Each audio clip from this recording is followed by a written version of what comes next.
हे कृष्ण करुणा सिंधु दीनबंधु जगतपते गोपेश गोपिका कांत राधा कांत नमोस्तुते तप्त कांचन गौरांगी श्री राधे वृंदावनेश्वरी वृषभानुसुते देवी प्रणमामि हरिप्रिये वाञ्छाकल्पतरुभ्यश्च कृपा सिन्धुभ्य एव च पतितानां पावनेभ्यो वैष्णवेभ्यो नमो नमः।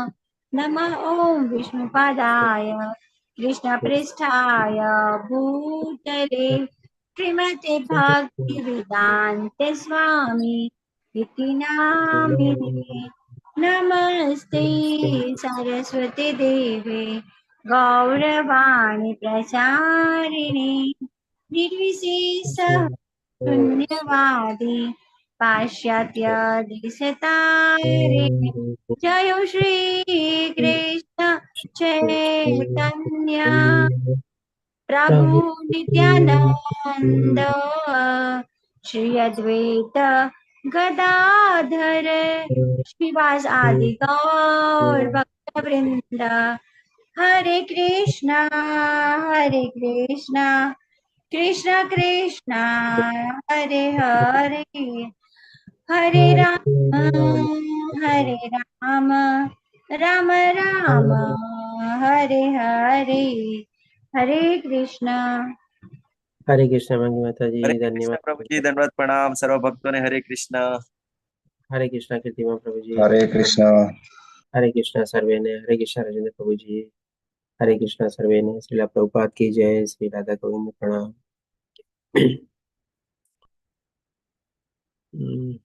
हरे कृष्ण पूर्वी माता जी हरे कृष्ण किरण माता जी हरे कृष्ण चिंतन प्रभु जी।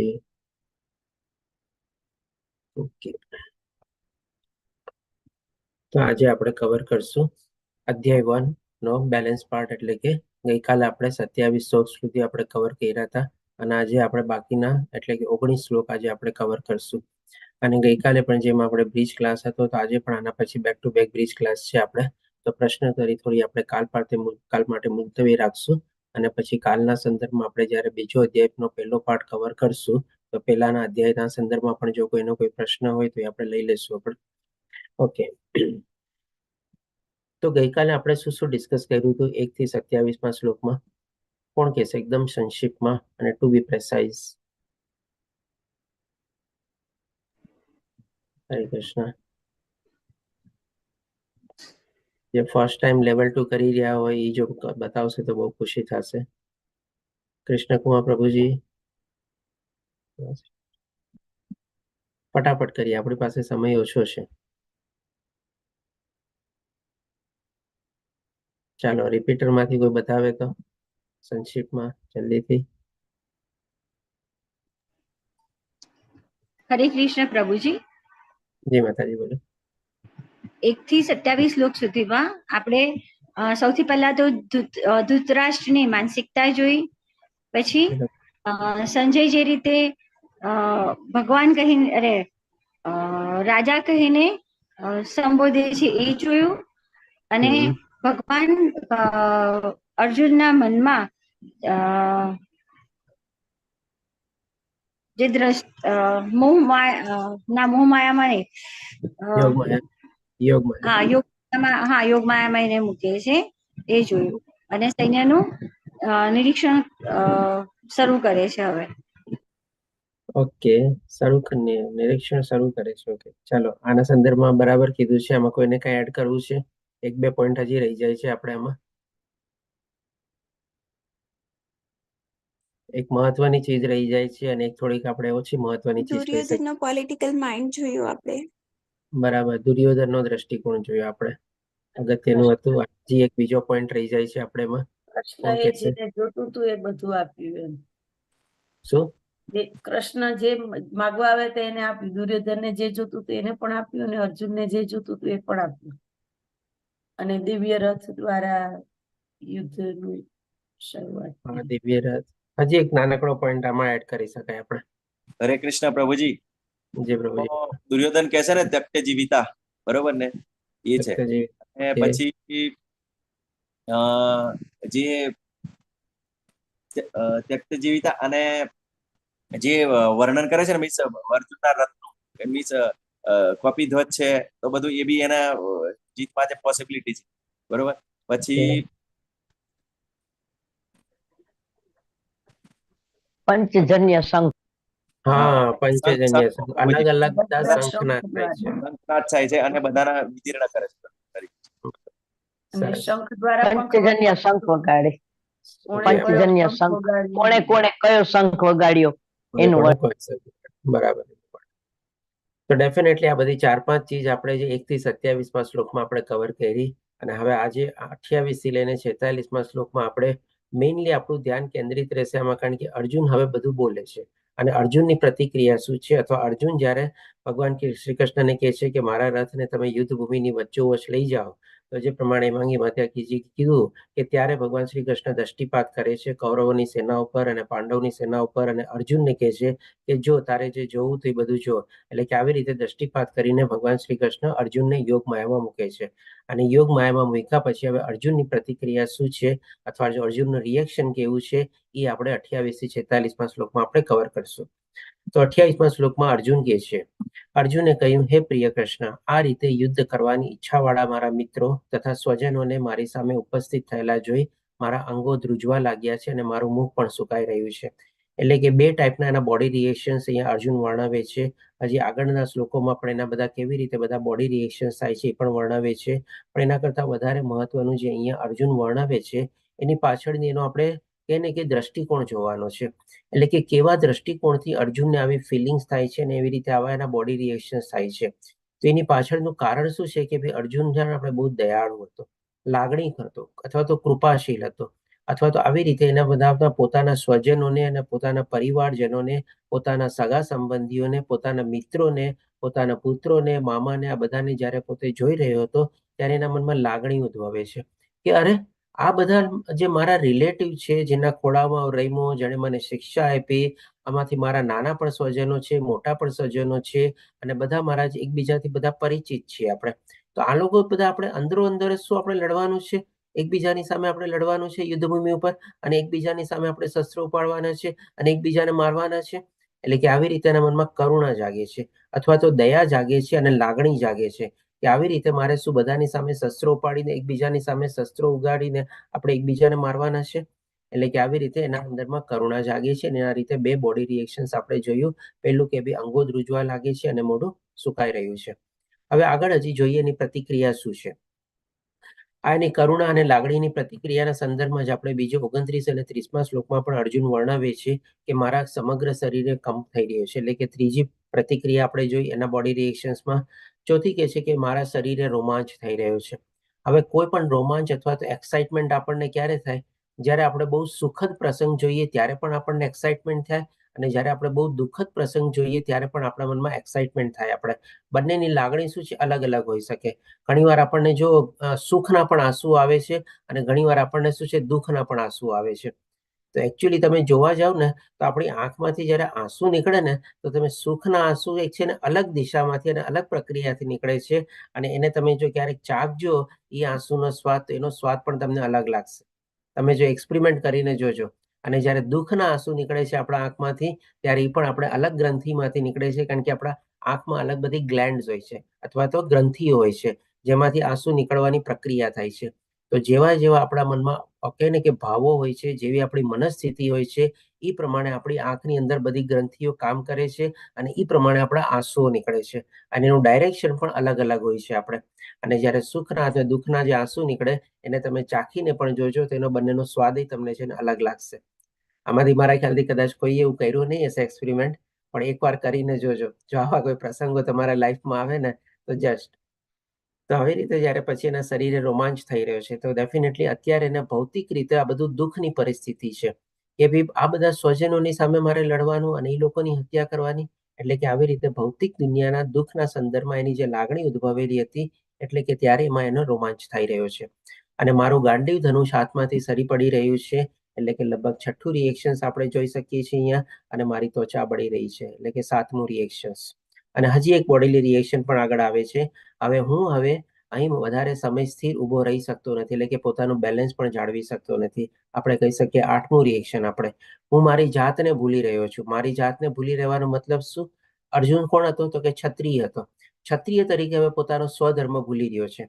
કારણ કે તમે જોજો 18મા શ્લોકમાં જ્યારે 18મા અધ્યાયમાં જ્યારે ભગવાન એને અંતમાં પૂછે છે ને કે હવે જેવી તારી ઈચ્છા હોય એમ તું કર, ત્યારે અર્જુન પોતે સંપૂર્ણ રીતે કહે છે કે મારો મોહ દૂર થયેલો છે. એટલે કે જ્યારે ભગવાન એને યોગ માયામાં મૂક્યો હતો અને મોહિત થઈ ગયો હતો અને મોહના વશ થઈને આ બધી એની પ્રતિક્રિયા હતી એ બધી એનાથી મનમાંથી દૂર થઈ જાય છે. અને પછી હજી આગળ શું કહે છે? હવે મને મારી સ્મરણ શક્તિ પાછી આવી ગઈ છે. તો અહીંયા શું પોતે કહે છે કે હું મારી જાતને ભૂલી રહ્યો છું.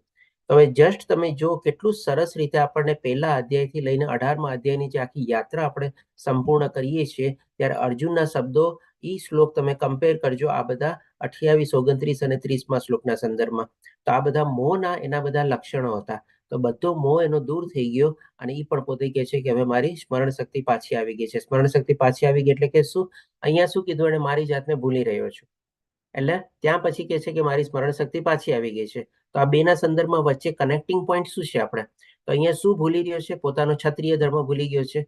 યુદ્ધ ભૂમિ ઉપર ઉભા રહીને એના બધા આવી રીતે યોગ માયામાં આપણે આવૃત થઈને આ બધા એના લક્ષણો જાગે છે જે ક્ષત્રિયને ક્યારેય શોભે નહીં. એટલા માટે કહે છે મારી જાતને ભૂલી રહ્યો છું. અને ત્યારે શું કહે છે કે મારી સ્મરણ શક્તિ પાછી આવી ગઈ છે. એટલે કે હવે પોતાનું સ્વધર્મ અથવા તો પોતાનું કર્તવ્ય કર્મ શું છે, રણભૂમિ ઉપર ઉભા રહીને એ પોતાની યાદ આવી જાય છે. અને પછી આગળ શું કહે છે? કરીશે વચનમ તવ, એટલે કે હવે જેમ આપ કહો છો એ પ્રમાણે હું પોતે કર્મ કરીશ અને એમાં પ્રવૃત્ત થઈશ. એટલે કે આ રીતે આપણે સમજી શકીએ છીએ કે પહેલાથી લઈને અધ્યાયથી લઈને 18મા અધ્યાય સુધીની જે આખી યાત્રા જે છે, આપણે ભગવાન જે ઉપદેશ આપે છે અર્જુનને, એ સરસ રીતે આપણે કહી શકીએ છીએ કે સવાલોનું બધું સમાધાન થાય છે અને સંશયનું આપણે કહીએ શરણાગતિમાં પરિણમે છે. આ ચીજ આપણે ફરીથી 18મા અધ્યાયમાં પણ થોડી ઘણી ડિસ્કસ કરશું. એટલે કે આજે આખી યાત્રા જે છે ને આપણી લેવલ 1માં તો થોડું ઘણું આપણે લઈએ છીએ, લેવલ 2માં પણ અત્યારે પ્રારંભમાં જ આપણે કહું છું આ બધું. આપણે પણ એવી જ રીતે આપણી યાત્રા છે ને આગળ વધારવાની છે. કારણ કે આપણા જીવનમાં પણ આવા બધા પ્રશ્નો આવવાના જ છે. આજે આ અધ્યાયના અંતમાં પણ જોશું આપણે જે અર્જુનના પ્રશ્નો હતા એ જ બધા પ્રશ્નો આપણા જીવનના પણ છે. આપણે એટલે કે આવી રીતે આપણી યાત્રા આપણે આગળ વધારવાની છે. અને અર્જુનના જ્યારે બધા પ્રશ્નોના સમાધાન થઈ ગયા અને અર્જુનને જે પ્રમાણે શરણાગતિ લીધી, આપણે પણ આપણા જીવનમાં આવી રીતે સમાધાન કેળવીને ભગવાન શ્રી કૃષ્ણની શરણાગતિ લેવાની છે અને આપણા જીવનનો ઉદ્ધાર કરવાનો છે. અને જે રીતે ભગવાને અર્જુનની જીવાદોરી પોતાના હાથમાં લીધી, કુરુક્ષેત્રનું યુદ્ધ લડાવ્યું, એનું રક્ષણ પણ કર્યું, બધી પ્રક્રિયામાંથી બધા પ્રોબ્લેમ સિચ્યુએશનમાંથી બહાર બી કાઢ્યો અને ફરીથી ધર્મની પુનઃસ્થાપનાને બધું બી થયું. એવી જ રીતે આપણા જીવનનું પણ આવી રીતે ઉત્થાન થઈ શકે છે જો આપણે આવી રીતે શરણાગતિ લઈએ તો. અને મારું મન ભમી રહ્યું છે, એટલે કે મન હવેનું બધી જગ્યાએ વિચલિત થઈ રહ્યું છે. હે કૃષ્ણ, કેસી દૈત્યના સંહારક કેશવ, મને તો માત્ર દુર્ભાગ્યના દર્શન થાય છે. એટલે કે આવી રીતે એને બધી જગ્યાએ આપણે કહીએ ને કે અપશુકન અથવા દુર્ભાગ્ય અથવા બધું ખોટું જેને દેખાય છે. આ બધા સ્વજનો અને સ્નેહીજનોને મારે મારવાના. એટલે કે અહીંયા અલગ અલગ જે આપણે 8 પ્રકૃતિ ક્રિયા જોઈએ, આપણે બોડી રિએક્શન જોઈએ આપણે અર્જુનના, તો આ બધા કોના મનમાં ઉદ્ભવી શકે? જ્યારે જેના મનમાં લાગણી હોય, પ્રેમ હોય અને બીજા પ્રત્યે સંભાવ હોય. આપણે બાકી જો આપણે કહી શકીએ કે આપણે જે અસુર લોકો હોય ને એના મનમાં આવા બધા લાગણી અને આવા બધા રિએક્શન્સ એના મનમાં જાગે નહીં. આપણે અત્યારે 18મા આ અધ્યાયમાં જ્યારે છેલ્લી સ્લાઇડ જોશું ત્યારે ફરીથી તમે જોજો દુર્યોધનની અને અર્જુનના આપણે ફોટા કમ્પેર કરશું કે બંનેની પ્રતિક્રિયા કેવી હતી, જેના ઉપરથી આ અધ્યાયનું નામ છે ને યુદ્ધભૂમિનું, કુરુક્ષેત્રની યુદ્ધભૂમિનું નિરીક્ષણ. એટલે કે હવે આજે બધું અર્જુનના મનમાં જે આ બધી પ્રતિક્રિયા થાય છે શેના કારણે થાય છે? તો કે કરુણા, દયા, પ્રેમ અને લાગણીના કારણે થાય છે. હવે 31મા શ્લોકમાંથી આપણે બીજો અર્જુનનો પ્રશ્ન ઉદ્ભવે છે એમાંથી, એટલે કે કહી શકીએ કે ભાઈ કોઈ આનંદ નથી. તો એ કેવી રીતે એ પણ વર્ણવે છે અર્જુન. તો 31મા શ્લોકમાં કહે છે કે આ યુદ્ધમાં મારા પોતાના સ્વજનોને હણવાથી કોઈ કલ્યાણ કેવી રીતે પ્રાપ્ત થઈ શકે એ હું જોઈ શકતો નથી. અને હે પ્રિય કૃષ્ણ, હું તેનાથી કોઈ વિજય, રાજ્ય કે સુખની પણ ઈચ્છા રાખતો નથી. હવે જે માની લે આપણને કોઈ કહે કે તમારે જો જમવું હોય, તમારે ખાવાનું બનાવવું પડશે, રસોઈ કરવી પડશે, આપણે માની લેવા ડ્યુટીમાંથી છટકવા માટે આપણે શું કહીએ? એક કામ કરે, મને ભૂખ જ નથી લાગી. ક્યારેક માની લો એવું થાય ને આપણે કે બિલ ભરવાનો વારો આવે, આપણે બધા ફેમિલી લોકો ડિસાઈડ કરીએ કે ચાલો આજે આપણે રેસ્ટોરન્ટમાં જમવા જઈએ, આપણે ગોવિંદામાં જમવા જઈએ. સરસ મજાનું પહેલા આપણે ઇસ્કોન મંદિરમાં દર્શન કરશું અને પછી આપણે જે ગોવિંદા રેસ્ટોરન્ટ છે એની બાજુમાં જે ઇસ્કોનના જોલામાં મંદિરમાં આવેલી છે એમાં આપણે બધા મળીને આપણે ભોજન લેશું. આપણે તો કોઈ શું કે કે ભાઈ હું મોટો છું ઘરનો, મને બધા કહે છે 10 જણા આવશે, મારે બિલનું પેમેન્ટ કરવું પડશે, આમ છે તેમ છે. શું કે તમે લોકો જાઓ ને, આજે મારે જરા પેટમાં ગડબડ છે, આજે મારી ઈચ્છા નથી થતી. તો અહીંયા છે ને અર્જુનની એવી જ પ્રતિક્રિયા હતી કે ભાઈ માની લો હું યુદ્ધ લડી બી લઉં તો પછી મને વિજય બી પ્રાપ્ત થઈ જાય, કારણ કે તમે જો જેની કરુણાને જે લાગ્યું હતું અથવા તો પ્રેમ અને લાગણી હતું એના કારણે એના અંગો ધ્રુજી રહ્યા હતા, એના કારણે આ બધા બોડી રિએક્શન્સ હતા. નહીં કે ભાઈ પોતે એનામાં ક્ષમતા નથી એવું નથી, પોતે દુર્બળ છે એવું નથી, કે ભાઈ ભીષ્મ પિતામહ અને ગુરુ દ્રોણાચાર્યને પોતે જોઈને ડરી ગયો એવું નથી. કારણ કે નહીં તો પછી અહીંયા એમ ન કહેત કે હું તેનાથી કોઈ વિજય, રાજ્ય કે સુખની પણ ઈચ્છા રાખતો નથી. એટલે કે અર્જુન એની ક્ષમતા વિશે ખબર હતી કે ભાઈ આ બધાની સામે હું યુદ્ધ લડી શકું છું, પણ ત્યારે યોગ માયાના હિસાબે મોહિત થાય છે અને પછી અહીંયા એની પ્રતિક્રિયાના હિસાબે કહે છે કે ભાઈ મને કોઈ વિજય કે એની પણ ઈચ્છા નથી. એટલે કે ભાઈ જેમ એક ક્ષત્રિય તરીકે કે ને કે ભાઈ આ યુદ્ધ લડીને શું કરવું, હોઈ શકે હું બધાને મારી નાખીશ, હોઈ શકે હું બધાની સામે વિજય પ્રાપ્ત કરી લઈશ, પણ મારે તો ત્યારે યુદ્ધ લડવાની ઈચ્છા જ નથી. જે મોલાભાઈ કે ને મારે તો પેટ ગડબડ છે, તમે બધા જાઓ, મારે રેસ્ટોરન્ટમાં નથી આવું, જેથી કરીને બિલ પેમેન્ટ કરવાની વારી ન આવે ને એવી રીતે. તો અહીંયા પણ એવી રીતે જ અર્જુનની પ્રતિક્રિયા હતી કે ભાઈ બધા આ લોકોને મારીને પણ મને શું ફાયદો મળવાનો છે, એ જે રાજગાદી મને મળશે એમાં પણ તો બધાથી રક્ત રંજિત જ હશે. કોનાથી રક્ત રંજિત હશે? તો કોઈ મારા પરિવારજનો, મારા સ્નેહીજનો, મારા ગુરુજનો, મારા વાલાજનો.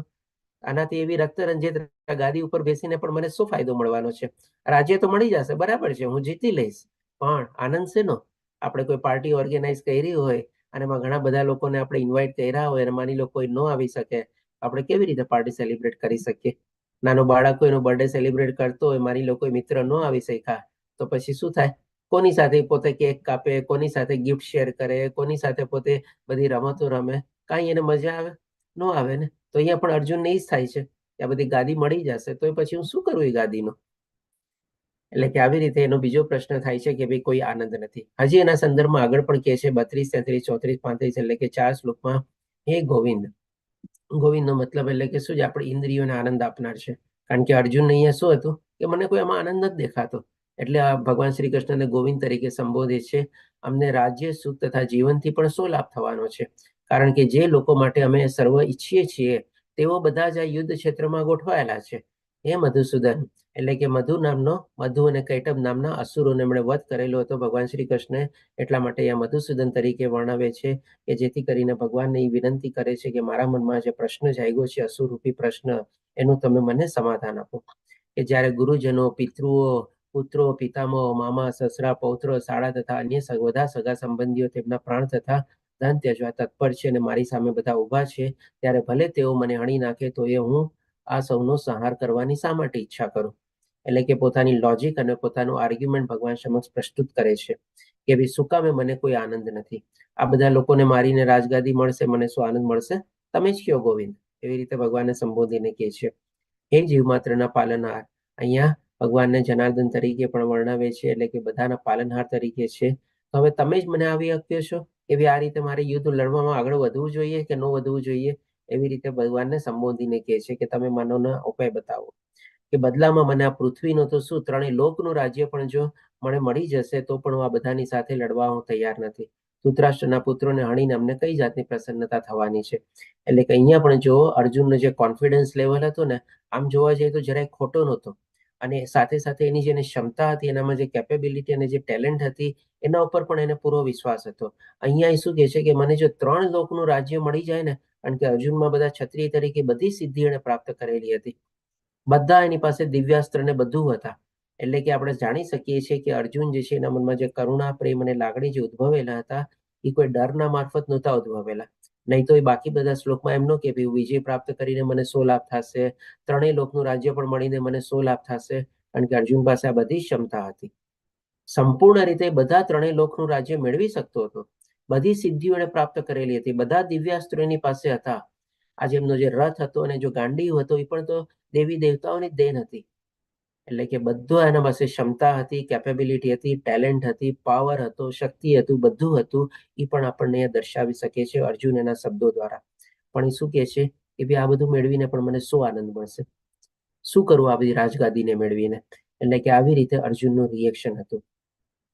પહેલો પ્રશ્ન એને કરુણા સંદર્ભમાં બતાવ્યો, એટલે કે એને લાગણી ઉત્પન્ન થાય છે, અને બીજું જોયું કે ભાઈ ત્રણેય લોકનું રાજ્ય પણ મળી જાય તો પણ મને કોઈમાં સુખની અનુભૂતિ થઈ શકે એમ છે નહીં. આવી રીતે એટલી હદ સુધી અર્જુન વર્ણવે છે. પછી હવે ત્રીજું છે એનો પ્રતિક્રિયા એટલે કે પાપના રૂપમાં એ જોવે છે આ યુદ્ધને. તો એ જોઈએ આપણે. તો કે છે 36મા શ્લોકમાં, જો અમે આવા આતતાઈઓને હણીશું. આતતાઈઓ એટલે કે શું? કે એવા અપરાધ હતા એ વખતમાં કે જેમાં એ અપરાધની સામે આપણે કહી શકીએ ને એકદમ મોતની સજા આપણે આરામથી આપણે દઈ શકીએ અને એના માટે પણ કોઈ પાપ કૃત્ય આપણને થાય નહીં. આવા બધા આતતાઈઓ છે એના ક્યાં ક્યાં હતા? કોઈને યાદ છે બધા? આપણે નોર્મલી લેવલ 1 માં લઈએ છીએ. હરે કૃષ્ણ, ફટાફટ કયો. હરે કૃષ્ણ પ્રભુજી. જય ઘરના માતાજી. હાથ ચાપનાર, પરસેણનું હરણ બીજાની કરનાર, નદીને હડપી બીજાની લેનાર, સંપત્તિ લૂંટનાર, પર સ્ત્રીનું અપહરણ કરનાર, સ્ત્રીનું અપહરણ કરનાર. બરોબર. ઝેર ઓકે, આપનાર, ઝેર આપના 5 થઈ ગયા. હજી લાસ્ટ શું બાકી રહ્યું? ઘાતક શસ્ત્રોથી હુમલો કરનાર. હા, ઘાતક શસ્ત્રથી હુમલો કરનાર. બરોબર. ઘરમાં આ આગ બધા 5. લગાવનાર. બરાબર, સરસ. તો આ બધા શું છે? 5-6 એવા અપરાધો હતા એ ટાઈમમાં કે જેની સામે આપણે મૃત્યુની સજા તથા મૃત્યુદંડ પણ રાજા આપી શકે તો પણ એને કોઈ પાપ ન લાગે અને આવી રીતે આપણે કહે ને કે યોગ્ય સજા ગણાતી. તો એ જ અહીંયા અર્જુન વર્ણવે છે, કારણ કે પાંડવો ઉપર કૌરવો આ બધા આતતાઈઓ કરેલા હતા. જો નાનપણમાં ભીમને ઝેર આપ્યો, લાક્ષાગ્રહમાં કુંતી માતા સહિત 5 લોકોને બાળવાનો પ્રયત્ન કર્યો, એના ઉપર જીવલેણ હુમલો બી કરેલો અલગ અલગ શસ્ત્રો વાપરીને. પછી આપણે એ લોકોની ધન સંપત્તિ જે હતી કપટ વાપરીને યુદ્ધ ધૃતક્રીડામાંથી લોકો પાસેથી છીનવી લીધી શકુની મામાએ.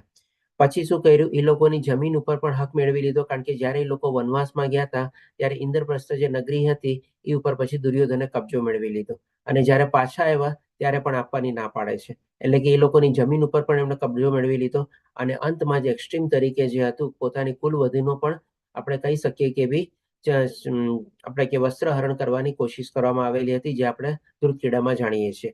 તો આ રીતે આપણે 6 અપરાધ જે છે પાંડવ લોકોએ કૌરવ ઉપર કરેલા હતા. હવે જો આટલા જ એક્સ્ટ્રીમ અપરાધો હતા અને એ વખતમાં એની માટે મૃત્યુ સજા પણ જો આપણે ફટકારી શકીએ તો અર્જુન એકદમ બરોબર જ કહે છે અહીંયા કે ભલે આવા આતતાઈઓ પણ છે, આવા બધી કઠોર એ લોકોએ અપરાધો બી કરેલા છે, અમે લોકોને હણી બી નાખશું. અહીંયા ફરીથી તમે જો અર્જુનનો કોન્ફિડન્સ આપણને દેખાય છે. અર્જુન કેવા કોન્ફિડન્ટલી કહે છે કે અમે આવા આતતાઈઓને હણીશું, એટલે કે બી માની લે બધાને મૃત્યુ પામશે. આ પણ આપણને એના શબ્દો પુરવાર કરે છે કે ભાઈ અર્જુન જરાય ડર નહોતો પામ્યો, કે જેને કરુણા અને લાગણી હતી જરાય ભયભીત નહોતો થયો. ગમે તેવા યોદ્ધા એની સામે આવીને ઉભા રહીએ તો પણ એ જરાય ભયભીત નહોતો થયો, કારણ કે આ બધા શબ્દો દ્વારા આપણે સમજી શકીએ છીએ કે કેટલો એનો સરસ મજાનું મનોબળ એકદમ નિશ્ચિત હતું. તો અમે આવા પાપમાં જ પડીશું. એટલે કે ડેફિનેટલી એ કહે છે કે જો આવા આતતાઈઓને પણ અમે હણીશું ને, કારણ કે એના એ વખતમાં એ લોકોને પાપ લાગતું નહોતું, તો પણ અહીંયા અર્જુનને એવી લાગણી થાય છે કે અલ્ટિમેટલી છે તો અમારા રિલેટિવ જ ને, અમારા ભાઈ ભાંડુડા જ છે ને બધામાં, અમારા પિતૃ બધા જ છે ને બધા, અમારા ગુરુજનો જ છે ને બધા, તો એ રીતે પણ તો અમને પાપ લાગશે ને. માની લો અપરાધ તો કરી દીધો, હવે ક્ષમા બી તો એને આપી શકું છું ને, પણ જો ક્ષમા ન આપું ને બધાને એ રીતે મારી નાખું તો મને ગુરુજનોની એટલે કે બ્રાહ્મણ હત્યાનું પણ તો પાપ લાગશે જ ને. એટલે કે આવી રીતે કે છે અમે પાપમાં જ પડીશું, તેથી જ અમે ધૃતરાષ્ટ્રના પુત્રો તથા તેમના મિત્રોનો વધ કરીશું, તો તે ઉચિત થશે નહીં. હે લક્ષ્મીપતિ કૃષ્ણ, આનાથી અમને શું લાભ થવાનો છે? ફરીથી જોવે લાભ અને નુકસાનનું જોવે છે, ફાયદો અને નુકસાનનું જોવે છે. અને અમારા જ કુટુંબીજનોને હણીને અમે કેવી રીતે સુખી થઈ શકશું? એટલે કે ભાઈ ડેફિનેટલી આમાં એની 3 ટાઈપની પ્રતિક્રિયા જે અત્યાર સુધી જે વર્ણવેલી હતી અર્જુનને બધી કમ્બાઇન્ડ કરી દે છે. પહેલા તો કહે છે કે ભાઈ અમે પાપમાં જ પડીશું, જે આપણને નવી ચીજ મળી. પછી કહે છે કે ભાઈ અમને કુટુંબીજનોને મારીને અમને કોઈ સુખ પ્રાપ્ત થવાનું નથી અને આનાથી અમને શું લાભ થવાનો? એટલે કે ભાઈ જેનો બીજો પ્રશ્ન હતો લાભ, એ પણ એને જોઈ લીધું. કોઈ સુખ અને કોઈ આનંદ નથી, એ પણ આમાં આવી ગયું. અને ત્રીજું કે ભાઈ પાપમાં પડીશું, એ પણ આમાં આવી ગયું. 3 ચીજ પાછી ફરીથી જ અર્જુન અહીંયા આપણને આ શ્લોક દ્વારા આપણને બતાવે છે. હજી આગળ જોઈએ હવે અર્જુનની પ્રતિક્રિયાના સંદર્ભમાં બીજી 37 અને 38માં શ્લોકમાં શું હતી? હે જનાર્દન, એટલે કે લોભને વશ થયેલા મનવાળા આ લોકો જોકે પોતાના પરિવારને હણવામાં કે મિત્રો સાથે લડવામાં કોઈ દોષ જોતા નથી. ડેફિનેટલી લોકોને શેની લાલચ હતી? તો કે હસ્તિનાપુરની ગાદી મેળવવી હતી. કૌરવોનો તો એકમાત્ર જ ઉદ્દેશ એ જ હતો ને, બીજો તો કોઈ ઉદ્દેશ હતો જ નહીં ને. આમ જોવા જાવ તો કે ભાઈ પાંડવ લોકોની જે આપણે ઇન્દ્રપ્રસ્થ નગરી હતી એને પાછી નહોતી આપી, એ જમીન એને હડપાવી લીધી હતી અને એ રીતે કઈ એને પાછી આપવા નહોતા માંગતા અને એવી રીતે પોતાના હસ્તિનાપુરની સાથે સાથે આ બધા ઇન્દ્રપ્રસ્થ અને બધાનું પણ રાજ્ય પોતે ભોગવવા માંગતા હતા. એકમાત્ર ઉદ્દેશ જ હતો, બીજો તો કોઈ ઉદ્દેશ એ લોકોનો હતો નહીં. અને કહીને કે આપણે વેર ઝેર ભાવનાના હિસાબે પાંડવોનો એ લોકો નાશ કરવા માંગતા હતા. એટલે કે આવી રીતે જો એ લોકોને લોભી થયેલા હતા અને જે લોભી મનવાળા હતા અને અલ્ટિમેટલી તો પરિવારજનો જ હતા અથવા તો મિત્રોની સામે લડવામાં ભલે કૌરવ લોકો કોઈ દોષ ન જોતા હોય, પણ કુળનો નાશ કરવામાં અપરાધ જોનારા આપણે આવા પાપ કર્મો કરવામાં શા માટે પ્રવૃત્ત થવું જોઈએ? હવે અહીંયા એક નવી ચીજ અર્જુન ઉમેરે છે. સી ચીજ કે છે કે ભાઈ જોનારા આપણે, એટલે કે અત્યાર સુધી અર્જુન વ્યક્તિગત રીતે પોતાની મનોદશા વર્ણવતો હતો, પણ હવે અહીંયા શું કે છે આપણે, એટલે કે ભગવાન શ્રી કૃષ્ણને પણ એમાં હવે પોતે સાથે સંડોવી લે છે. કેમ કે ભાઈ આપણે શું કામે આવી રીતે આમ કરવું જોઈએ? ભલે એ લોકો આવો લોભી છે, પાપ કૃત્યો કર્યા છે, આપણે આતતાઈ અપરાધ કરેલા છે, બધું કરેલો છે, ગાદીનો લોભ છે, બધું છે, પણ હવે એ લોકો નથી સમજતા, એ લોકો અજ્ઞાની છે, પણ આપણે તો જ્ઞાની છીએ ને. હવે તમે જો અર્જુનનો થોડોક એટીટ્યુડ ચેન્જ થાય છે અને ભગવાન શ્રી કૃષ્ણને પણ સાથે સમેટી લે છે કે આપણે શું કામ આવા પાપ કર્મો કરવા જોઈએ. એટલે કે આવી રીતે હવે અર્જુન સમજે છે કે જો અમે આવા બધા લોકોને મારશું તો પહેલા તો કહી દીધું કે પાપમાં પડશું, હજી આગળ વિસ્તૃત રૂપે કહે છે કે ભાઈ ભલે એ લોકો કરતા હોય ગમે તે કરવા દે, પણ આપણે આવા પાપ કર્મોમાં પ્રવૃત્ત થતું નથી. એટલે કે ભગવાન શ્રી કૃષ્ણ પણ શું પાપ કર્મ કરવા જઈ રહ્યા હતા અર્જુનના સારથી બનીને? એ રીતે અર્જુન અહીંયા ભગવાન શ્રી કૃષ્ણને પોતાની સાથે એમાં સમાવી લે છે. હજી આપણે અર્જુનની પ્રતિક્રિયા જોઈએ આપણે તો 39 થી લઈને 45માં શ્લોક સુધી અર્જુન જે છે ને કૌટુંબિક પરંપરાઓનું આખું કાલ્પનિક ચિત્ર છે ને ભગવાન શ્રી કૃષ્ણ સમક્ષ રજૂ કરશે અને ભગવાન શ્રી કૃષ્ણને પણ સમજાવવાની કોશિશ કરશે. ભગવાન શ્રી કૃષ્ણ સમક્ષ બધી અલગ અલગ ટાઈપની આર્ગ્યુમેન્ટ મૂકશે કે આપણે કેટલું ખોટું કર્મ કરવા જઈ રહ્યા છે. આમાં પણ જો હવે એકવાર એને ભગવાન શ્રી કૃષ્ણની સાથે લઈ લીધા છે તો 45માં શ્લોક સુધી હવે પોતાની સાથે લઈને ચાલશે. અલગ અલગ જગ્યાએ આપણે જોશું કે આપણે શબ્દ વાપરે છે. તો અહીંયા કે છે કે રાજવંશના વિનાશ સાથે શાશ્વત કુટુંબ પરંપરાનો નાશ થશે.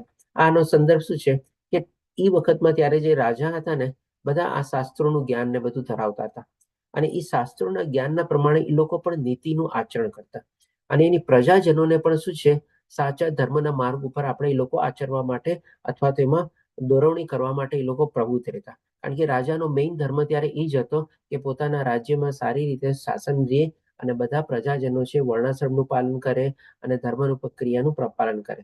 એટલે કે ભગવાનની ભક્તિમાં ને બધામાં પણ પ્રવૃત્ત થયેલા રહે. એટલે કે રાજાનું મેઇન કાર્ય એ ટાઈમમાં એ હતું આપણે. તો આ રીતે અર્જુન કહે છે કે જો આવી રીતે રાજવંશ, હવે રાજવંશ શું કામ કે ભાઈ કુરુ પરિવાર રાજવંશનો જ હતો આપણે, એટલે કે એ જો રાજવંશ આપણે જ્યારે વિનાશ પામશે તો જે શાશ્વત કુટુંબ પરંપરા છે ને, હવે અહીંયા પણ એક અર્જુનની મિસઅન્ડરસ્ટેન્ડિંગ છે. અહીંયા જે કુટુંબ પરંપરાને અર્જુન શું વર્ણવે છે? શાશ્વત, એટલે કે પરમાનન્ટ તરીકે લીધેલી છે. એકચ્યુઅલી આ કુટુંબ પરંપરા શું છે? આપણી પોતાની ક્રિએટેડ કરેલી પરંપરા છે ને. શાસ્ત્રમાં આવી કોઈ કુટુંબ પરંપરા ને બધું તમે જોવા જાવ ને તો થોડું ઘણું જ વર્ણન છે. બાકી શું છે આપણી બધી પોતપોતાના કુટુંબ પ્રમાણે આપણે પોતપોતાની પરંપરાઓ બધી ઉભેલી કરેલી હોય છે અને એ કુટુંબ પરંપરાને અત્યારે અર્જુન શું માની બેઠો છે? શાશ્વત, એટલે કે પરમાનન્ટ છે, ઇટરનલ છે. પણ એકચ્યુઅલી આ વાસ્તવમાં નથી. આ પણ એક અર્જુનની અહીંયા આપણે કહી શકીએ કે મિસઅન્ડરસ્ટેન્ડિંગ હતી અને કે શાશ્વત કુટુંબ પરંપરાનો નાશ થાય છે અને આ રીતે બાકીનું કુટુંબ અધાર્મિક પ્રથામાં સામેલ થઈ જાય છે. એટલે કે ડેફિનેટલી જે બાકી પ્રજાજનો બચેલી રહીએ એ પણ શું છે અધાર્મિકતાનો રસ્તો અપનાવે અથવા તો નીતિના માર્ગ ઉપર ન ચાલે અથવા તો શાસનમાં બધી રાજ્યમાં બધી અસ્તવ્યવસ્થા પ્રવૃત્ત થઈ શકે છે. એવી પોસિબિલિટી અર્જુન અહીંયા કાલ્પનિક પ્રશ્ન બધું રજૂ કરે છે 39 થી લઈને 45માં શ્લોકમાં ભગવાન શ્રી કૃષ્ણ સમક્ષ.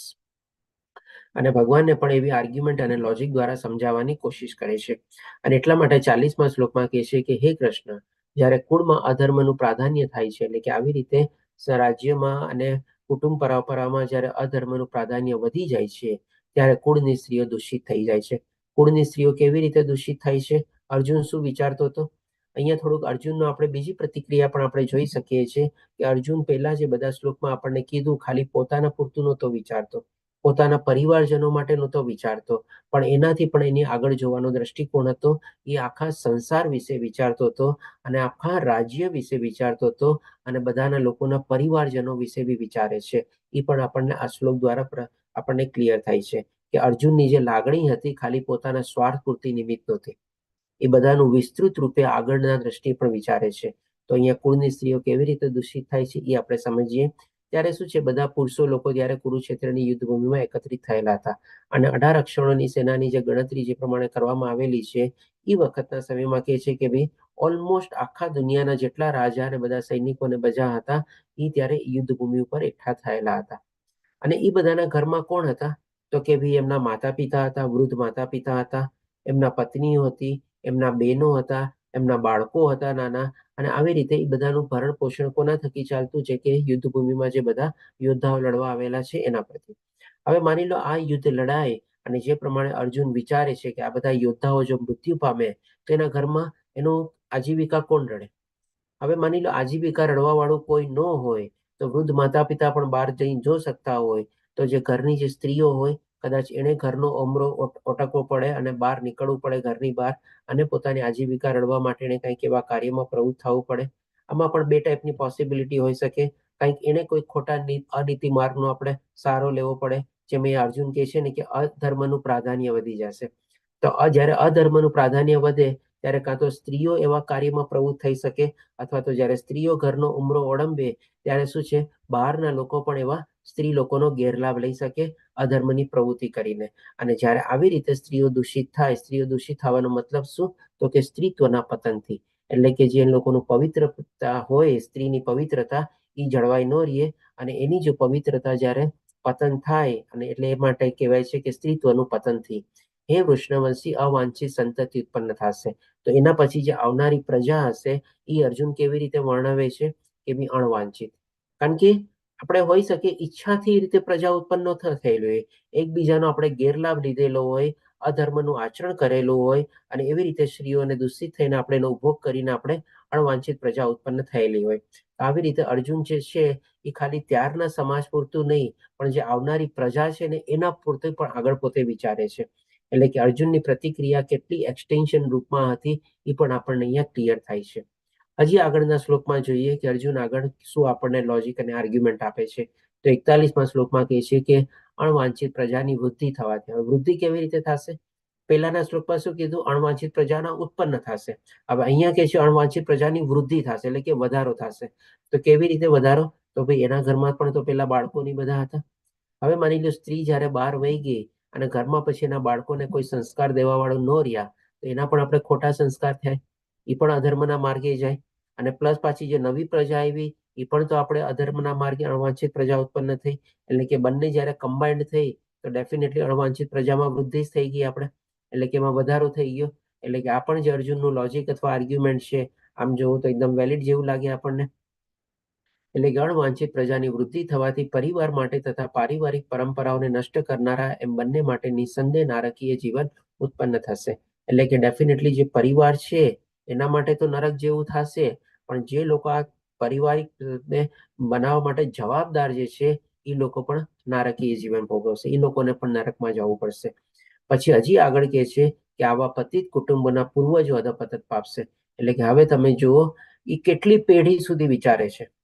પહેલા એણે પોતાના સમાજ, પોતાના વિશે વિચાર્યું, પોતાના કુટુંબીજનો, સમાજ વિશે વિચાર્યું, એટલે કે ત્યારનું એક પેઢી વિશે વિચાર્યું. પછી એણે બીજી પેઢી એટલે કે આવનારી પેઢી વિશે બી વિચાર્યું. હવે હજી ઓર ત્રીજી પેઢી એટલે કે જે પૂર્વજો થઈ ગયા છે બધા એના વિશે બી વિચારે છે. કેટલું વિસ્તૃત મન છે, કેટલું પહોળું મન છે, કેટલું વિશાળ મન છે એનું તમે અહીંયા આપણે અંદાજ કરી શકીએ છીએ કે ભાઈ જે પૂર્વજો છે એ પણ અધપતન પામશે. હવે એ લોકો અધપતન કેવી રીતે થશે તેનું પણ અહીંયા લોજિક અને આર્ગ્યુમેન્ટ આપે છે. કારણ કે તેમને જળ અને પિંડદાન આપવાની ક્રિયાનો સર્વથા લોપ થઈ જશે. એટલે કે જે આપણે બધું શ્રાદ્ધ કરીએ, પિંડદાન ને બધું કરીએ છીએ, જો આવી રીતે અણવાંછિત પ્રજા ઉત્પન્ન થાય, અધર્મનું પ્રાધાન્ય થઈ જાય તો કોણ આવી રીતે બધું પિંડદાન ને બધું કરે? એટલે કે એના પૂર્વજોની પણ દુર્ગતિ થઈ શકે છે. એટલે કે તમે જોઈ શકો છો અર્જુન 3 પેઢી સુધી વિચારે છે. પોતાના પૂર્વજો એક પેઢી, પોતાની પેઢી અને પાછી આવનારી પેઢી, 3 પેઢી સુધી પોતે આવી રીતે વિસ્તૃત રૂપમાં પોતાની લાગણી અને એ રીતે પોતાની કહીને કે પ્રેમ ભાવના જે છે આપણે ભગવાન સમક્ષ પોતે વિસ્તૃત રીતે બતાવે છે. હજી આગળ જોઈએ 42મા શ્લોકમાં કહે છે કે જે લોકો પાપ કર્મ વડે કુળ પરંપરાનો નાશ કરે છે. એટલે કે ડેફિનેટલી હવે અર્જુન જે યુદ્ધ લડશે અને એના પ્રિયજનોને, સ્નેહીજનોને બધાને મારશે અને પાપ કર્મો ગણી લીધા પહેલી વાર તો. હવે કુળ પરંપરાનો નાશ કરવા માટે પણ પોતાને જવાબદાર ગણી લીધો અને એના ફળ સ્વરૂપે એને શું કીધું? નરકીય જીવન મળશે.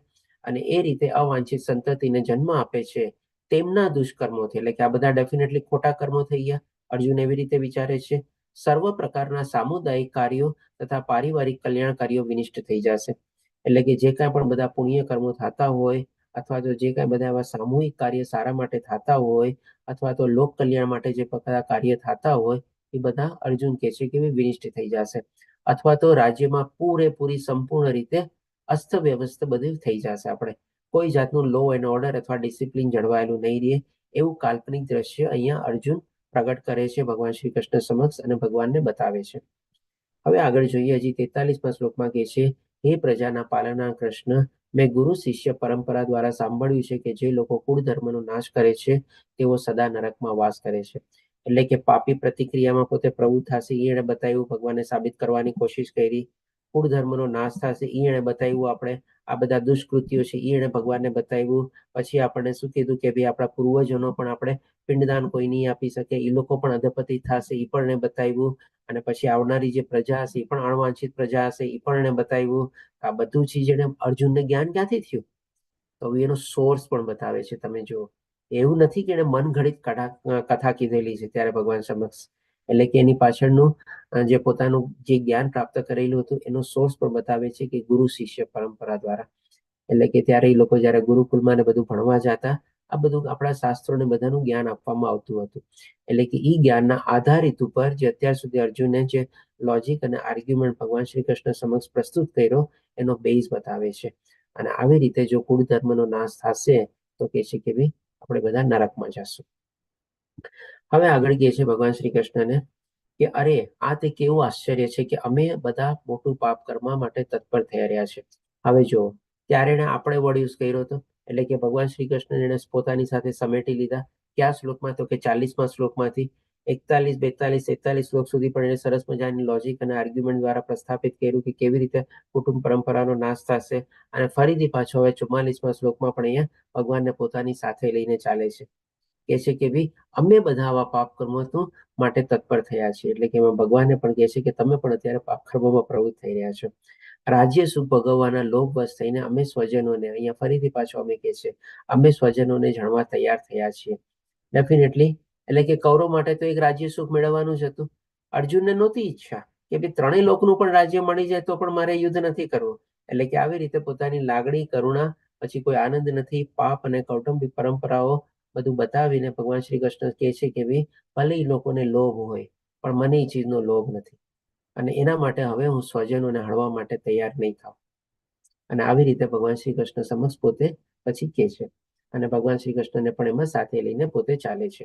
અને હવે પછી 45મા શ્લોકમાં કહે છે કે જો હવે કાલ્પનિક પ્રશ્ન પછી ફરીથી મૂકે છે કે માની લો હવે હું જ અત્યારે બેસી ગયો છું અને મેં મારો નિર્ણય લીધેલો છે કે ભાઈ હું યુદ્ધ નહીં કરું અને તમને પણ અત્યારે યુદ્ધ નહીં કરવા દઉં, કારણ કે આ બધું પાપ કર્મ છે, આ બધા દુષ્કર્મો છે, આપણે બધા નરકમાં જશું. એવી રીતે ભગવાને શ્રી કૃષ્ણને સમજાવવાની કોશિશ કરે છે.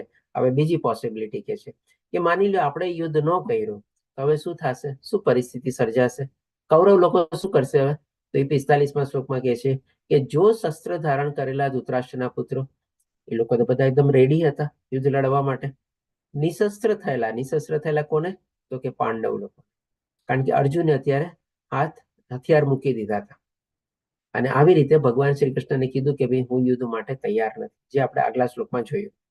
તથા રણભૂમિમાં પ્રતિકાર ન કરવાના, એટલે કે પોતે રિએક્ટ ન કરે તો, પોતે ઓપોઝ ન કરે તો, ક્ષત્રિય તરીકે પણ એ લોકોની લલકાર ન સાંભળે તો, અને યુદ્ધ ન કરે તો, અને પોતાનું ધનુષ પણ પોતે બાજુમાં મૂકી દે તો, અને પોતે નિશસ્ત્ર બી નહીં થઈ જાય તો, માની લો આવી કન્ડિશનમાં પણ હજી જો ધૃતરાષ્ટ્રના પુત્રોને લાલચ હોય રાજગાદી મેળવવા માટેની, અને એ લોકો આવી કન્ડિશનમાં, આવી સ્થિતિમાં પણ જો અમને લોકોને મારી નાખે, હણી નાખે, એટલે કે છે કે ભાઈ એવા મને હણે અથવા તો પાંડવને પણ, કારણ કે અર્જુન ત્યાં રિપ્રેઝેન્ટ કરે છે પાંડવને, તો તે મારા માટે શ્રેયસ કરે છે.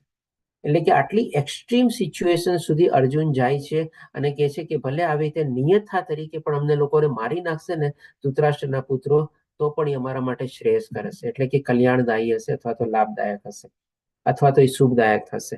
એટલે કે આવી સ્થિતિ ભગવાન શ્રી કૃષ્ણ સમક્ષ બધું વર્ણવીને પોતે હવે 46મા શ્લોકમાં કહે છે કે ભાઈ હવે હું યુદ્ધ લડીશ નહીં, અને પોતાનું ગાંડીવને બધું મૂકી દે છે.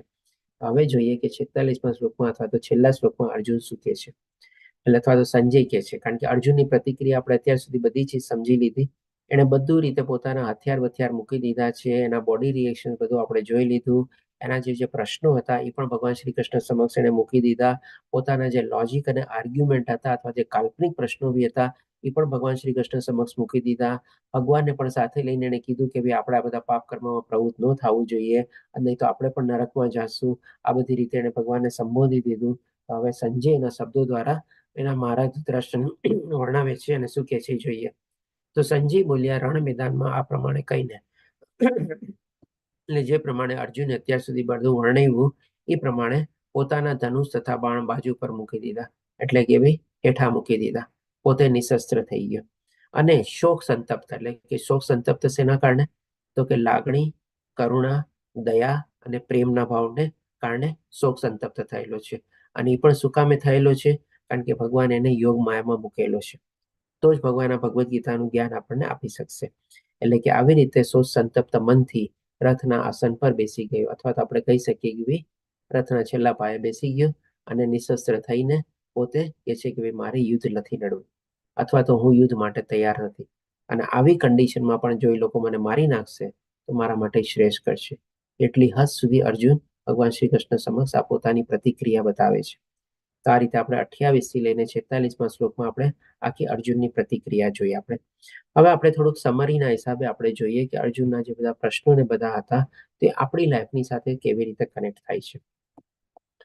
તો આમાં તમે જોઈ શકો છો કે મેં તમને જેમ કીધું હતું ને કે છેલ્લી સ્લાઇડમાં આપણે ફરીથી એ પિક્ચરને આપણે યાદ કરશું. જસ્ટ ઇમેજિન આ બે પિક્ચર તમારે, આ દુર્યોધનનું પિક્ચર છે અને આ અર્જુનનું પિક્ચર છે. કુરુક્ષેત્રની યુદ્ધ ભૂમિનું નિરીક્ષણ જે આ પહેલા અધ્યાયનું નામ છે આપણે, અને એ આપણે નામ સમજાતા 1 થી લઈને 27મા શ્લોકના સંદર્ભમાં. તો દુર્યોધનની પ્રતિક્રિયા આપણે જોઈ. ખાલી પિક્ચર જોઈને પણ ઘણું બધું આપણને કહી જાય છે. કે છે ને કે એક પિક્ચર આપણને 1000 શબ્દોથી પણ વધારે આપણે વર્ણવી શકે. અને અહીંયા તમે જુઓ અર્જુનની પ્રતિક્રિયા, જે 28 થી લઈને 46મા શ્લોકમાં આપણે સમજ્યા. અને આના ઉપરથી આ અધ્યાયનું બીજું નામ શું છે? કે ભાઈ અર્જુન વિષાદ યોગ. આના સંદર્ભમાં આપણે નામ પાડ્યું કે ભાઈ કુરુક્ષેત્રની યુદ્ધ ભૂમિનું નિરીક્ષણ. હવે ગઈકાલે જે આપણે 27 શ્લોક કર્યા ત્યારે આપણે કહીએ ને આપણું હૃદયની સ્થિતિ કેવી હતી તમે વિચારો. અને અત્યારે જયારે આપણે 28 થી લઈને 46મા શ્લોકમાં આપણે અર્જુનની પ્રતિક્રિયા સમજ્યા ત્યારે આપણા હૃદયની સ્થિતિ કેવી છે તમે જો. તમને નથી લાગતું તમારા હૃદયમાં કઈ પરિવર્તન આવ્યું હોય? ગઈકાલનો દિવસ યાદ કરો અને આજનો દિવસ યાદ કરો, શું લાગે છે તમને? કોઈ પોતાની ફિલિંગ બી એક્સપ્રેસ કરી શકે છે આમાં.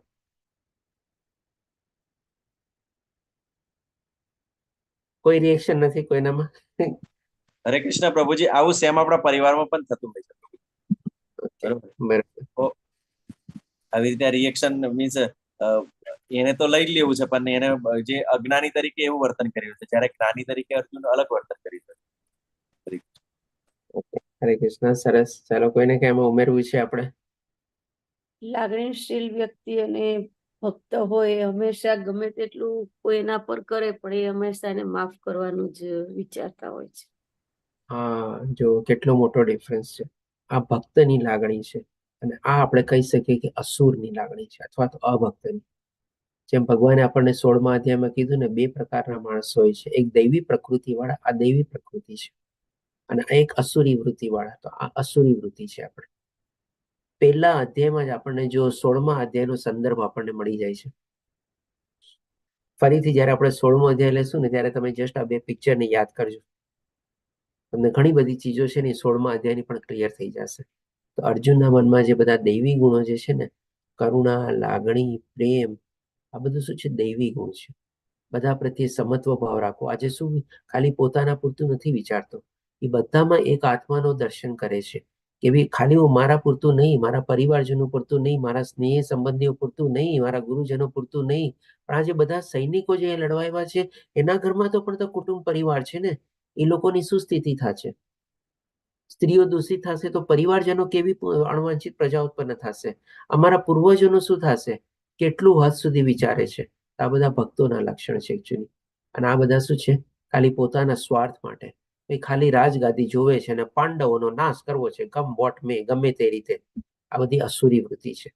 કારણ કે તમે જયારે અસુરી વૃત્તિનું જયારે પેલા ભગવાન 16મા અધ્યાયમાં વર્ણવશે ને, મેં મારા શત્રુને માર્યા છે, આટલાને કાપી નાખ્યા છે, હજી જે રસ્તામાં આવશે બધાને કાપી નાખીશ, આવું જ બધું એ લોકોનું પ્રતિક્રિયા હોય છે, અને આવા જ કર્મમાં એ લોકો પ્રવૃત્ત થાય છે.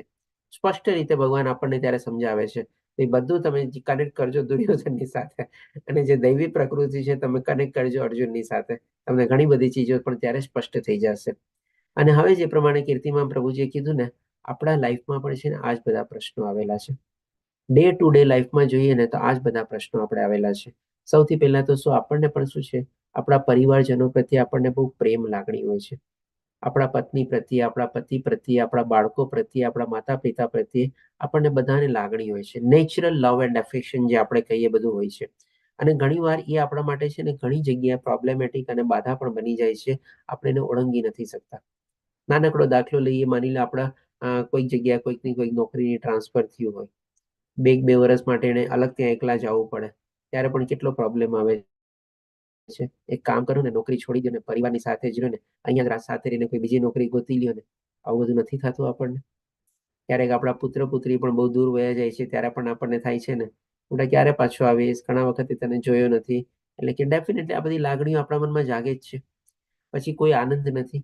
હવે તમે જુઓ, આના સંદર્ભમાં પણ આપણે જોઈએ કે આપણે આજે ભૌતિક દુનિયામાં જે બધું આનંદ મેળવવાની જે આપણે કોશિશ કરીએ છીએ, આપણા પરિવારજનોમાં પણ આપણને બહુ બધી લાગણી ને બધું હોય છે, પણ ક્યારેક એનાથી પણ તો આપણું દિલ દુભાય છે ને. ક્યારેક એનાથી પણ તો આપણને લાગણીમાં આપણને ઠેસ પહોંચે છે ને. ક્યારેક આપણું અપમાન થાય કે આપણને બે કટુ શબ્દો કહી દઈએ આપણે, કોઈ પરિવારજનોમાંથી કોઈક એવી રીતે આપણે ખોટા કૃત્યો કરે, તો આ બધાથી આપણને પણ આનંદ નથી મળતો. આપણું પણ મન દુભાય છે, આપણી પણ લાગણી દુભાય છે. અને એના કારણે આપણે કેટલા બધા સ્ટ્રેસ, ટેન્શન, ડિપ્રેશનમાં બી આવી જઈએ છીએ. અને કહી શકીએ કે આપણા જીવનમાં પણ આ બધી ચીજો બાધારૂપ થાય છે. આપણે તેને સંપૂર્ણ રીતે ત્યાગી નથી શકતા. ભલે એને ખોટું કર્યું, ભલે એને ગમે તે રીતે કર્યું, તો પણ આપણી જે પ્રેમ લાગણી જે છે, પહેલા આપણને કરુણા જે જાગે છે, આપણને એમાંથી પણ આપણને કંઈક ને કંઈક આપણને દુઃખ અને સ્ટ્રેસ ને ડિપ્રેશન છે, તેમ છતાં પણ આપણે એને ત્યાગી નથી શકતા. આપણી પણ આ લાઈફમાં બધા પ્રોબ્લેમ છે જ આપણે. અને પાપ વૃત્તિ પણ આપણે જોઈએ તો ઘણીવાર આપણે જુઓ, આ જે પરિવારજનો સાથે આપણે જે બંધાયેલા છીએ, જે કહીએ ને કે આપણે સંબંધ નિભાવવાનો છે બધા, અને એના સુખ માટે, એના શાંતિ માટે, એ લોકોને આનંદ માટે, એ લોકોની ઈચ્છાઓ પૂરી કરવા માટે આપણે પણ તમે જો જાણતા અજાણતા ઘણીવાર છે ને આવા પાપ કર્મોમાં પ્રવૃત્ત થઈ જઈએ છીએ. આપણને પણ ખબર નથી હોતી, કારણ કે ત્યારે આપણો રજોગુણ આપણે બહુ જ એક્ટિવ હોય છે. આ મેળવી લો, ઓલું મેળવી લો, આમ કરી લો, તેમ કરવી લો. અને રજોગુણની સાથે કેવી રીતે આપણે તમોગુણમાં પ્રવૃત્ત થઈ જઈએ છીએ, આપણને પણ ક્યારેક ઘણીવાર ખબર પડતી નથી. તો આ રીતે પણ આપણે આપણા જીવનમાં પણ જાણતા અજાણતા પણ આ કરુણા અને લાગણીના કારણે પણ છે ને ઘણીવાર આપણે આવી પાપ કર્મ પ્રવૃત્તિમાં આપણે પ્રવૃત્ત થઈ જઈએ છીએ. પછી જે કૌટુંબિક પરંપરાઓ છે, આ બધાનું જે બાંધવાનું એક જો તાતણો જો આપણે કહીએ, એક દોરો કહીએ, શું ભાઈ અમારા કુટુંબમાં તો આવી રીતે ચાલ્યું આવે છે, અમારા કુટુંબમાં તો આ પરંપરા છે, અમારા પેઢીઓથી દર પેઢીઓથી આ બધું ચાલ્યું આવે છે. એક રીતે આપણે કહીએ કે એના બંધાઈ જઈએ છીએ એનાથી. અને એ કુટુંબ પરંપરાથી આપણે બહાર નીકળી નથી શકતા. અને એને જ આપણે પોતાના બંધનના રૂપમાં આપણે જાણી લઈએ છીએ. અને એ બંધન કરતા પણ આપણને ઘણીવાર આપણને કહીએ ને કે ભાઈ આગળ વધવામાં પણ આપણને વાંધો થાય છે. અને જો ભગવાનની ભક્તિમાં આપણે પ્રવૃત્ત થઈએ તો એમાં પણ આપણને બાધાજનક બની શકે છે. આ જે બધા જે ચીજો છે ને, આમાં આપણે જોઈએ ને તો આ બધા આપણી લાઈફના પણ પ્રશ્નો છે. અને આ જે છે ને 4 દિવાલ રૂપી પ્રશ્નો છે આપણા બધી લાઈફમાં. હવે આ 4 જે દિવાલ છે ને, એ આપણને 2 રીતે રોકે છે આમ જોવા જાવ ને તો. એક તો શું છે, આધ્યાત્મિક જીવનમાં પણ જેટલા આપણે એમાં ઊંડા ને ઊંડા ખૂંચાતા જઈએ છીએ, એટલા ને એટલા એટલે એમણામાં આપણે ફસાતા જઈએ છીએ. અને એ જેટલા આપણે એમાં ફસાતા જઈએ છીએ, ઊંડા ઉતરતા જઈએ છીએ, એ જ ફરીથી આપણે પાછું બીજું બંધન બની જાય છે કે આપણને આધ્યાત્મિક માર્ગમાં આપણને આગળ વધવા માટે બાધા બની જાય છે. તો આ જો 4 જે આપણે પરંપરા જે છે ને બધું જે પાપ કોઈ આનંદ નથી, કરુણા બધું જે છે, એ આપણી 4 દિવાલો રૂપી આપણા લાઈફમાં બધા પ્રશ્નો જે છે, તમે બધા તમારા લાઈફમાં જો કોઈ પ્રશ્ન હોય, એનો જો મૂળ તમે ગોતશો ને તો એના મૂળિયા છે ને તમને આ 4 ચીજમાં જ મળશે. આનાથી બહાર તમારી લાઈફમાં તમે જોજો કોઈ પ્રશ્ન નહીં હશે. ગમે તે તમે પ્રશ્ન લઈ લો, એના મૂળિયા તમારે અથવા એના જે છેડા જે છે, આ 4 દિવાલોની સાથે તમારે આવીને મળશે. અને એ જે છે આપણને બાધાજનક થાય છે આપણા મનુષ્ય જીવનનો ઉદ્ધાર કરવા માટે, અથવા તો મનુષ્ય જીવન તરીકે જે લક્ષ્ય પ્રાપ્ત કરવાનું છે, એ લક્ષ્યમાં આપણે બાધારૂપ થાય છે આપણે. અને આપણે જે 5મો જે છે અનિર્ણાયકતા, એ આપણે આવતીકાલે 6ઠ્ઠા શ્લોકમાં જોશું, બીજા અધ્યાયમાં. ત્યારે અર્જુન કહે છે કે મને એ પણ ખબર નથી કે મારે આ યુદ્ધ લડવું જોઈએ કે ન લડવું જોઈએ, એ લોકોને જીતીને અમને લાભ થશે કે એની સામે હણાઈને અમને લાભ થશે. આવી રીતે એને અર્જુનને કન્ફ્યુઝન થાય છે, અથવા અસમંજસ થાય છે, અથવા તો અનિર્ણાયકતા થાય છે. એ આપણે કાલના સંદર્ભમાં આપણે જોશું. તો આ રીતે આપણે સમજી શકીએ છીએ કે જે પહેલો અધ્યાય જે છે એમાંથી આપણે ટેક અવેના રૂપમાં જો આપણે જોઈએ તો આ જે આપણી જે પરંપરાઓ ને બધું જે છે પાપ કોઈ આનંદ નથી કરુણા એ 4 દિવાલ રૂપે આપણા જીવનના પ્રશ્નો એમાં જ બધા આપણે ઉલઝાયેલા રહીએ છીએ અને એ જ આપણા માટે બાધક બનેલા હોય છે જે ત્યારે અર્જુનના મનમાં પ્રશ્નો હતા અને આમાંથી જ બધા આપણને ઉકેલ અથવા કોયડો પણ આપણે ઉકેલાશે જે આપણે બીજા અધ્યાયમાં આપણે જાણશું ત્યારે અર્જુન શરણાગતિ લેશે અને ભગવાન શ્રી કૃષ્ણ પછી આપણને ભગવદ્ ગીતાનું જ્ઞાન આપવાનું શરૂ કરશે આપણા જીવનના પણ આવા બધા પ્રોબ્લેમ છે બધા એમાંથી આપણને સમાધાન મળતું રહેશે તો આ રીતે આપણું અહીંયા પહેલો અધ્યાય કમ્પ્લીટ થાય છે વાંચા કલ્પતરુભ્યશ્ચ કૃપા સિંધુભ્યઃ ચ પતિતાનાં પાવનેભ્યો વૈષ્ણવેભ્યો નમો નમઃ હરે કૃષ્ણ કૃષ્ણ કૃષ્ણ હરે હરે હરે રામ રામ રામ હરે હરે છેલ્લા પ્રભુપાદ કી જય શ્રી રાધા ગોવિંદ પ્રણામ હવે આના સંદર્ભમાં કોઈ પ્રશ્ન હોય તો આપણે લઈ શકીએ છીએ 1-2 મિનિટમાં પછી મને જરાક 5 મિનિટનો બ્રેક આપજો કે જેથી આપણે બેઝ ક્લાસમાં જોડાઈ શકીએ